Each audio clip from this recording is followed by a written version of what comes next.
আমাদের মোহতারম জেলা আমির, জেলা নেতৃবৃন্দ, 10 দলীয় জোটের নেতৃবৃন্দ, উপস্থিত সংগ্রামী জনতা, প্রশাসনের ব্যক্তি ভাইরা এবং সাংবাদিক বন্ধুগণ, সবাইকে ধন্যবাদ। আসসালামু আলাইকুম ওয়া রাহমাতুল্লাহি ওয়া বারাকাতুহু। আজকে 10 দলের ঐক্যজোট গোটা বাংলাদেশে ব্যাপকভাবে জনগণ সমর্থিত হয়েছে। আমরা আশা করি ন্যায় ইনসাফের নিয়ে, ন্যায় ইনসাফ সহকারে আগামী দিনে বাংলাদেশে 10 দলীয় জোটের সরকার গঠিত হবে ইনশাআল্লাহ। আমাদের আমির জামাত বলেছেন যে আমরা প্রথম লড়াই শেষ করেছি ফেসিবাদের বিরুদ্ধে, দ্বিতীয় লড়াই হল দুর্নীতির বিরুদ্ধে। তিনি বলেছেন যে জামাত ইসলামের এমপিরা তারা কোনো দুর্নীতি করবে না, তারা ট্যাক্স ফ্রি গাড়ি নেবে না, তারা সরকারি প্লট বরাদ্দ নেবে না।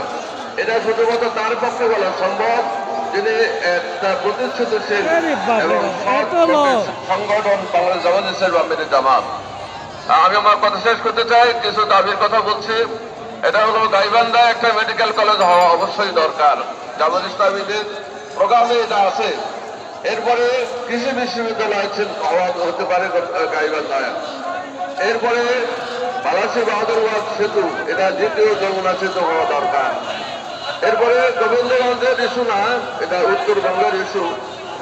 আমরা ইপিজেড চাই, রংপুর ইপিজেড যেটা গোবিন্দগঞ্জে নির্ধারিত স্থান আছে সেটাকে প্রতিষ্ঠা করার জন্য আমরা অনেক দাবি করেছি।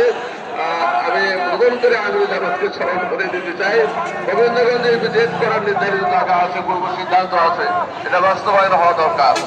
আর রংপুর সুগার মিল মহিমামত ছিল, 20 সালে বন্ধ হয়ে গেছে। এটা বর্তমান সরকার চালু করতে চেয়েছিল, কিন্তু সেটা ছিল তৃতীয় ফেজে। এখন দেখা যাচ্ছে ফার্স্ট ফেজ আধুনিক কলকাতা সহ রংপুর সুগার মিল মহিমাগঞ্জে নতুন করে চালু হওয়ার জন্য আমি দাবি জানাচ্ছি। এরপরে কোথাও শিল্পনগরী করার জন্য পদ্ধতিগত কাজ করা আছে, এটাও প্রতিষ্ঠা করা যাবে। আমি আমার জুলাইকে বিশ্বাসী দ্বারা আমরা এই 10 দলীয় জোট আমরা দুর্নীতি করবো না, আমরা ওটা করেছি। আসুন নতুন ভাবে বাংলাদেশ করার জন্য, নতুন বাংলাদেশ করার জন্য আহ্বান জানিয়ে দুর্নীতি মুক্ত একটা বাংলাদেশ করার আহ্বান রেখে আমার কথা শেষ করছি। সবাইকে ধন্যবাদ। আসসালামু আলাইকুম ওয়া রাহমাতুল্লাহি ওয়া বারাকাতুহু। আলহামদুলিল্লাহ, এ পর্যায়ে বক্তব্য রাখবেন বাংলাদেশের বাতিলের সংগ্রামী নেতা রাশেদ প্রধান।